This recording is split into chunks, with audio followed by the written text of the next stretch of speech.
आई hope आप सभी लोग अच्छे होंगे और आपके मॉम डैडी भी बहुत अच्छे होंगे। बच्चों, आज का जो टॉपिक हम लोग जो पढ़ने वाले हैं, ठीक है, तो वो क्लास 10th के बच्चों के लिए है। जो सीबीएसई बोर्ड के बच्चे जो हैं उनके लिए खास करके इस वीडियो को हम अपलोड कर रहे हैं। जो आर.एस. अग्रवाल का जो है मैथ है ना, उसका एक्सरसाइज 1A का, बच्चों ध्यान से आप समझो बात को कि मैं आपको क्या कहना चाह रहा हूँ कि एक्सरसाइज 1A का क्वेश्चन नंबर 5 हम लोग इस वीडियो में समझेंगे कि जो क्वेश्चन नंबर 5 है उसको बनाने का मेथड यानी तरीका क्या है, सारा सॉल्यूशन और कॉन्सेप्ट हम लोग इस वीडियो में कवर करने वाले हैं और समझने वाले हैं। ठीक है, तो वीडियो को फुल वॉच करना है, स्किप नहीं करना है। अगर आप स्किप कर दोगे तो आपको समझ में क्वेश्चन नहीं आएगा। फिर आपको एग्ज़ाम में जब आप एग्ज़ाम देने जाओगे, अगर ये क्वेश्चन आपको एग्ज़ाम में पूछा जाएगा तो फिर आपको वहाँ पर बहुत प्रॉब्लम होगा। तो आपको क्या करना है कि वीडियो को अच्छे तरीके से वॉच करके देखना है कि जो सर है वो किस तरह से आपको एक्सप्लेन करके बता रहे हैं। राइट, चलो तो मैं आपको फिर से एक बार रिपीट कर दूं बच्चों, ये है ना सीबीएसई बोर्ड के बच्चों के लिए स्पेशल क्लास जो हम है ना इसमें कवर करने वाले हैं। ये आर.एस. अग्रवाल जो मैथ है उसका एक्सरसाइज 1A का क्वेश्चन नंबर 5 का हम सब सॉल्यूशन इसमें समझने वाले हैं कि इस तरह के जो क्वेश्चन हैं आपके एग्ज़ाम में 100% पूछे ही जाते हैं। मैंने देखा है कि बहुत इस तरह के जो क्वेश्चन है ना मैक्सिमम एग्ज़ाम में पूछे ही जाते हैं। इसके हम क्या बोलते हैं, आपको क्या करना है, बस आपको अच्छे से समझ लेना है। अगर एग्ज़ाम में आएगा ना तो आप इसको अच्छे तरीके से बना लोगे, आपको मतलब कोई भी डाउट ही नहीं रहेगा। चलो ज़्यादा बात नहीं करते हैं, सीधा हम क्वेश्चन को बनाते हैं और समझते हैं कि कैसे बनाएंगे। सबसे पहले बच्चों मेरा जो रूल है, हम आपको यही कहेंगे कि सबसे पहले मैथ का जो भी क्वेश्चन आप बनाते हो ना, तो सबसे पहले उस क्वेश्चन को पढ़ लो, रीड कर लो, ताकि आपको समझ में आ जाए कि क्वेश्चन कह कर रहा है। अगर आपको क्वेश्चन का मतलब समझ में आ जाएगा, मीनिंग समझ में आ जाएगा कि आखिर क्वेश्चन हमको चाहता क्या है ना, व्हाट वांट, अगर आपको पता ये चल जाता है ना, तो आप उस क्वेश्चन को बनाने में बहुत ही आपको आसानी होगी। तो यहाँ पे आपको क्वेश्चन क्या दे रहा है कि so that every positive integers. ध्यान से आप देखो बच्चों, क्या क्वेश्चन क्या है, क्वेश्चन नंबर 5 जो है कह रहा है सो डैट का मतलब बच्चों है कि दिखाना, आपको प्रूफ करना है कि जो एवरी पॉजिटिव इंटीजर जो होता है वो is either even or odd. वो मतलब नहीं तो इवन होता है या तो ओड होता है, मतलब दोनों में से कुछ भी हो सकता है, या तो इवन भी हो सकता है या तो ओड भी हो सकता है, मतलब दोनों में से कुछ भी हो सकता है। ये आपको ध्यान में देना है, ठीक है। ये आपको क्या करना है, साबित करके दिखाना है, मतलब प्रूफ करके आपको दिखाना है। एक बार मैं आपको फिर से रिपीट कर दूँ, ये जो क्वेश्चन नंबर 5 है उसका मतलब क्या कह रहा है, सो डैट मतलब आपको शो करना है, दिखाना है, यानी दर्शाना है।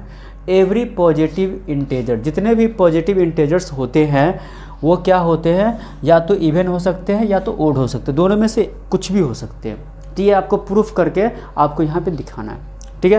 तो अब हम इसको बना लेते हैं। सबसे पहले बच्चों हमको क्या लिखना है, सॉल्यूशन, ठीक है, बहुत ही आसान है, आप लिख लोगे। चलो तो प्यारे बच्चों, आपको समझने वाली बात है, सॉल्यूशन लिखे। अब मान लेते हैं, हम यहाँ पे मान कर ही बना सकते हैं। जब इस तरह का क्वेश्चन आता है ना तो हम उसको मान करके, मतलब सपोज डेट या लेट्स मान लेते हैं, उसके बाद हम इस क्वेश्चन को बनाते हैं। बस आपको समझना है, क्योंकि आपको पता ही नहीं है कौन सा नंबर कौन सा मतलब इवन होगा ऑर्डर। तो इस तरह का क्वेश्चन आएगा ना तो आंख बंद करके आपको उसको लेट मान लेना। मान लेते हैं, क्या मान लेते हैं बच्चों, तो आप लिखेंगे लेट एन, स्मॉल एन से हम क्या करते हैं, पॉजिटिव इंटीजर्स नंबर को हम लोग इंडिकेट करेंगे यहाँ पे, ठीक है। हम इंग्लिश अल्फ़ाबेट लेटर में स्मॉल एन का इस्तेमाल कर रहे हैं, ठीक है। तो यहाँ पे हम लिखेंगे बच्चों लेट एन बी, यहाँ पे एन है ना स्मॉल एन, वो क्या है, पॉजिटिव इंटीजर्स है। मैं आपको बार बार इसलिए बोल रहा हूँ ताकि आपको इस चीज़ को लेकर के डाउट ना हो कि सर आपने जो स्मॉल एन लिखा है आखिर वो क्या है, ठीक है। तो let n be an arbitrary positive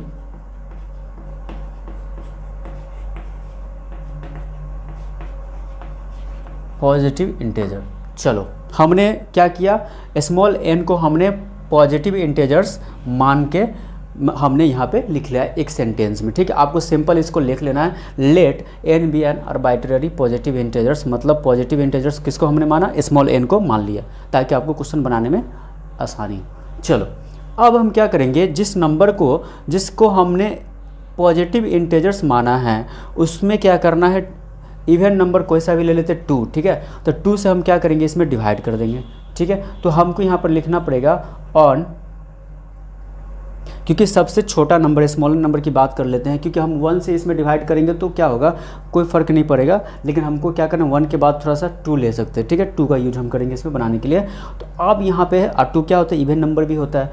चलो तो यहाँ पे हम क्या करेंगे, 2 से इसको डिवाइड करेंगे, ठीक है। तो यहाँ पे आपको क्या करना है, लिखना है ऑन डिवाइडिंग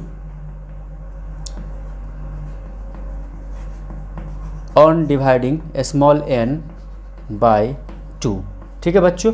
ध्यान से देखो, मैंने क्या किया, मैंने आपको बोला जो नंबर हमने पॉजिटिव इंटेजर्स जिसको हमने माना है, यहाँ पे स्मॉल n को हम क्या माने, पॉजिटिव इंटेजर माने हैं। अब इसमें हमको क्या करना है, 2 से डिवाइड, क्योंकि 1 से डिवाइड करोगे तो कोई फ़र्क नहीं पड़ता है, क्योंकि आपको पता है अगर 1 से 2 में डिवाइड करते तो 1 2 जा 2 ही होता है, 1 से 3 में डिवाइड करते तो क्या होता है, 1 3 जा 3 होता है। अगर हम 1 से 4 में, मतलब किसी भी नंबर में आप डिवाइड करोगे तो वही नंबर आता है। तो हमको यहाँ पे क्या करना, ऐसा नंबर लेना है जो कि क्या हो, डिवाइड करने पे कुछ मिले हमको, है ना। जैसे मान लो कि हम 1 के बाद क्या आता है 2, तो 2 से हमको क्या करना है, इस पॉजिटिव इंटीजर्स जो n है उसमें हम डिवाइड करेंगे तो क्या होगा, हमको कुछ ना कुछ रिमाइंडर मिल जाएगा। चलो अब यहाँ पे हम क्या करेंगे, जब हम 2 से n में डिवाइड करेंगे तो हमको सेंटेंस में कैसे लिखना है, ऑन डिवाइडिंग n बाई 2, या आप लिख सकते हैं n डिवाइडिंग बाई 2, कुछ भी लिख सकते हो, बस आपको समझ में आना चाहिए कि इसका मतलब क्या है। कोई मायने नहीं रखता कि सेंटेंस आप कैसे लिख रहे हो, ठीक है, बस आपको समझ में आना चाहिए कि इसका मतलब ये होना चाहिए कि आप क्या लिख रहे हो, ये सबको पता चलना चाहिए। जो भी आपका कॉपी चेक करेगा एग्जाम में उसको पता चल। तो यहाँ पे ऑन डिवाइडिंग n बाई क्या हो गया, 2 हो गया।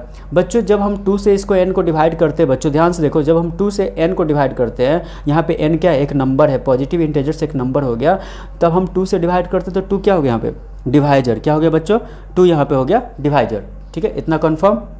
यहाँ पे जो n है ना बच्चों, स्मॉल n जो है वो डिवाइडेंड का काम करेगा, ठीक है, और यहाँ हम 2 से इसमें डिवाइड कर रहे हैं, मतलब 2 क्या हो गया, डिवाइजर हो गया, राइट। जब हम किसी नंबर में जिस नंबर से हम डिवाइड करते हैं बच्चों, तो वो क्या हो जाता है, डिवाइजर उसको बोलते हैं, और जिस नंबर में हम डिवाइड करते हैं वो नंबर क्या होता है, डिवाइडेंड होता है। तो यहाँ पे जो स्मॉल n है बच्चों वो डिवाइडेंड हो गया, और ये जो स्मॉल 2 है, मतलब सॉरी स्मॉल 2 नहीं, यहाँ जो 2 है वो क्या हो जाएगा, डिवाइजर। अब इसमें क्या होगा, क्यूटेंट भी होगा, जब डिवाइजर है तो बच्चों क्या होगा, क्यूटेंट भी तो होगा ना। तो मान लेते हैं लेट, बच्चों लेट मान लेते हैं, let m be a quotient, as quotient मान लेते हैं, ठीक है,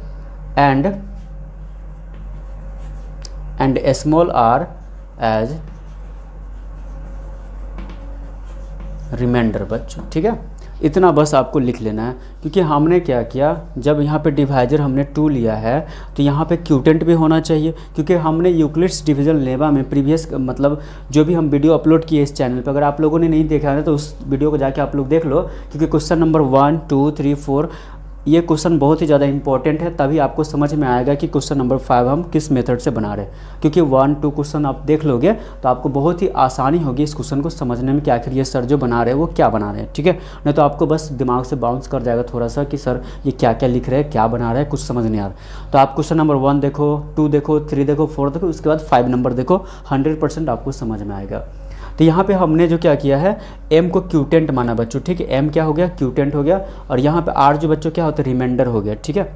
इतना समझ आएगा। जब इतना आपको हो जाएगा तब हम क्या निकालेंगे, यूक्लिड्स डिवीजन लेमा। ये जो चैप्टर है बच्चों यूक्लिड्स डिवीजन लेमा का ही टॉपिक है सारा। तो हम लिखेंगे देन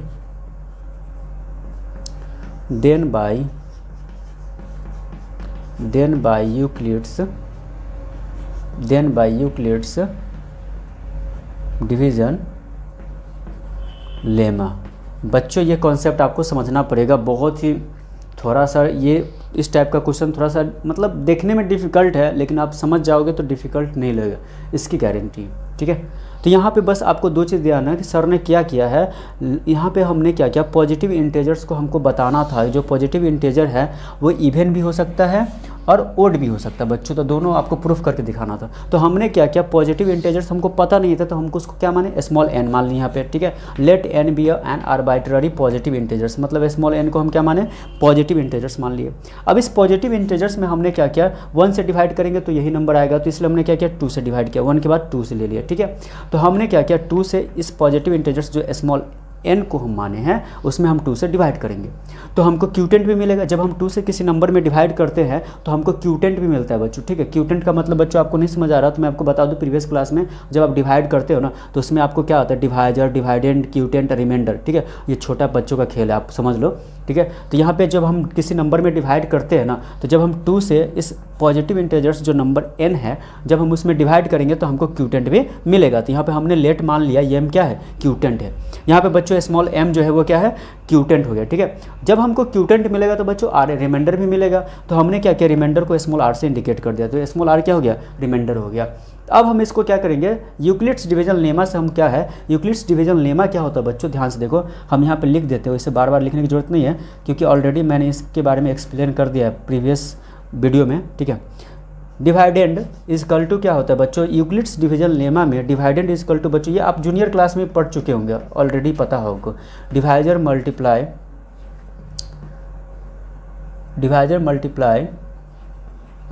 क्यूटेंट अब प्लस, यहाँ पे बच्चों ये t है, ये प्लस हो गया रिमाइंडर, ठीक है। आई होप आप लोग को इतना समझ में आ गया होगा कि जब भी हम यूक्लिड्स डिवीजन लेमा की बात करेंगे तो यही होता है, dividend is equal to divisor multiply quotient plus remainder बच्चों, ठीक है। अब यहाँ पे बच्चों ध्यान दो, ध्यान से आपको देखना क्या है कि हमने डिवाइडेंड जो है ना क्या माना है, पॉजिटिव इंटीजर्स जो है वो क्या है, डिवाइडेंड है, और उसको हमने क्या माना है, स्मॉल n। यहाँ पे स्मॉल n को क्या माने, पॉजिटिव, ये हमारा हो गया डिवाइडेंड। तो हम लिख लेंगे यहाँ पे स्मॉल n को डिवाइडेंड लिख दिए, कोई दिक्कत नहीं, लिख दो, ठीक है। अब यहाँ पे डिवाइजर बच्चों ध्यान से देखो, हमने क्या किया, इस स्मॉल n को हम किससे डिवाइड किए, 2 से डिवाइड किए, ठीक है। तो ये जो स्मॉल, ये बार बार स्मॉल बोला जा रहा है, यहाँ पे जो 2 आपको दिख रहा होगा ना, ये 2 क्या है, यहाँ पे डिवाइजर है, क्योंकि इससे हम क्या करें, इसमें डिवाइड कर रहे हैं। तो जिस नंबर से हम किसी नंबर में डिवाइड करते हैं बच्चों, तो वो क्या होता है, डिवाइजर होता है। तो ये 2 क्या होगा, डिवाइजर मल्टीप्लाई क्यूटेंट, हमने क्या माना, स्मॉल m, तो लिख दो स्मॉल m को क्या लिख देंगे, क्यूटेंट लिख दिए। यहाँ पे हमको क्यूटेंट क्या माने हैं, स्मॉल m, तो 2 मल्टीप्लाई m हो गया, क्यूटेंट के जगह हमने m लिख दिया। प्लस बच्चों रिमाइंडर हमने क्या माना है, स्मॉल r, तो लिख दो स्मॉल r। कोई दिक्कत है, कोई दिक्कत नहीं, चलो ठीक है।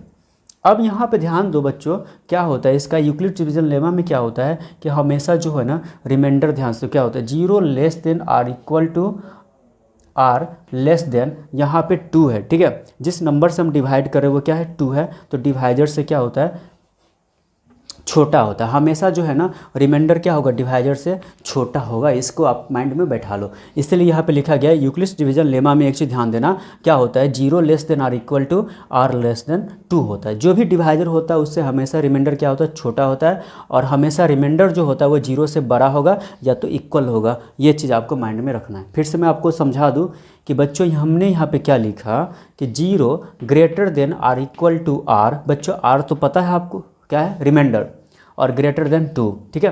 तो यहाँ पे है ना हमेशा जो ध्यान आपको रखना है कि जो रिमाइंडर होगा बच्चों वो क्या होगा, डिवाइजर से छोटा होगा। तो यहाँ पे हमारा जो डिवाइजर क्या था, 2 था, ठीक है। तो 2 से रिमाइंडर क्या होगा, छोटा होगा, और 0 से क्या होगा, या तो बड़ा होगा और इक्वल होगा।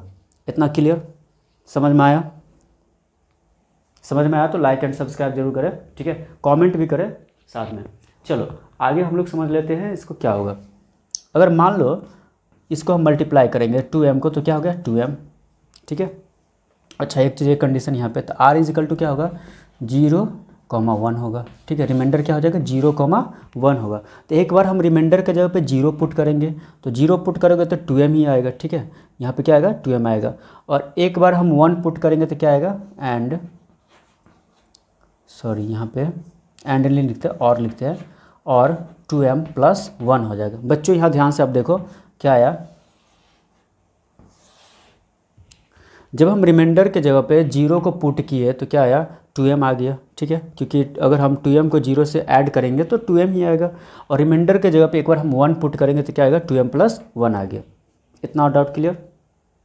आई होप आप लोगों को समझ में आ रहा होगा कि किस तरह से क्वेश्चन को बनाया जा रहा है, ठीक है। एक बार आप चाहो तो नोटबुक में नोट भी कर सकते हो।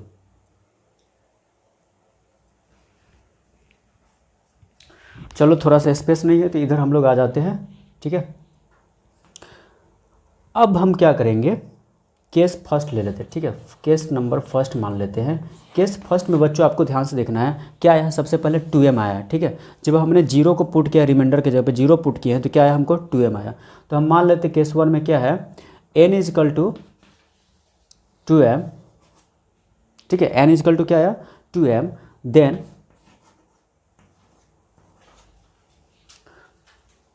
अगर केस 1 में क्या करा है कि अगर n इजकल टू 2m आएगा ना तो क्या हो जाएगा, n इज़ जो पॉजिटिव इंटीजर होगा वो क्या होगा, इवन हो जाएगा बच्चों। ध्यान से देखो, मेरे कहने का मतलब क्या, प्रूफ हो रहा है यहाँ पे। ध्यान से देखो क्या हो गया कि अगर n इजकल टू बच्चों 2m आ गया, मतलब पॉजिटिव इंटीजर से इजकल टू 2m आ गया, तो समझ जाना कि वो क्या होगा, जो पॉजिटिव इंटीजर से वो क्या होगा, इवन होगा बच्चों। ठीक है, इवन तो पता है क्या बोलते हैं, जो 2 से डिवाइड होता है, कंप्लीटली डिवाइड होता है 2 से, उसको इवन बोलते हैं। ठीक है, अब केस सेकेंड में बच्चों क्या बोल रहा है, उधर स्पेस नहीं था इसलिए हम इधर लिख रहे हैं। ठीक है, केस सेकेंड में क्या कहता है, when n equal to 2m plus 1। बच्चों यहाँ देखो 2m plus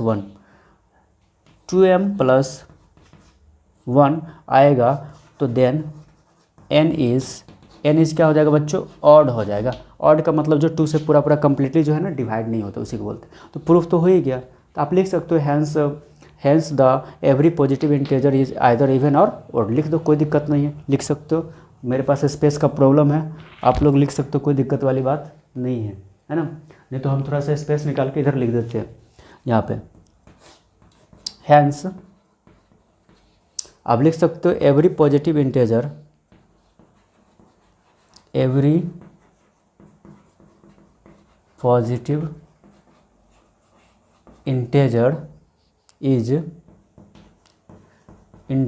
is either even or odd. यही हमारा हो गया आंसर।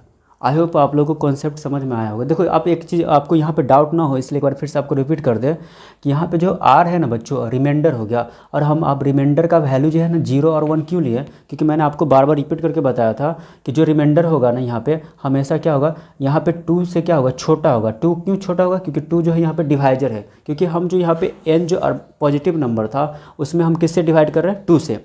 तो 2 तो हो गया डिवाइजर, तो हमेशा रिमाइंडर 2 से क्या होता है, छोटा होगा, मतलब डिवाइजर से छोटा है। तो रिमाइंडर 2 से छोटा क्या होता है, 1 होता है, तो हमने 1 लिखा। और उससे क्या होता है, 0 हो गया, तो 0 हमने, तो 0 और 1 लिए रिमाइंडर। अब बारी बारी से क्या करना है, रिमाइंडर के जगह पे पुट करके वैल्यू लिखना है। तो 0 पुट करने के बाद आपको 2m मिलेगा, और 1 पुट किया तो 2m प्लस 1 मिला। ठीक है, ये कंडीशन हो गया। उसके बाद केस फर्स्ट जो हम लेते हैं, मान लेते हैं कि when n equal to 2m होगा ना, तो क्या होगा, n जो होगा वो इवन नंबर होगा। ठीक है, इवन पॉजिटिव इंटीजर्स हो जाएगा। अगर केस सेकेंड की बात कर लेते हैं, व्हेन 2m प्लस 1 होगा ना, 2m प्लस 1 की बात कर लेते हैं, तो जो हमारा n जो पॉजिटिव इंटीजर्स है ना वो ओड हो जाएगा। ठीक है, ये आपको माइंड में सेट करके रखना है। तो इस तरह से हमारा क्या होगा, प्रूफ हो गया, hence every positive integer is either even or odd. I hope आप सभी लोगों को कॉन्सेप्ट समझ में आ गया होगा। वीडियो को फुल वॉच करने के लिए थैंक यू सो मच। मिलते हैं मैं नेक्स्ट वीडियो में, तब तक के लिए बाय बाय।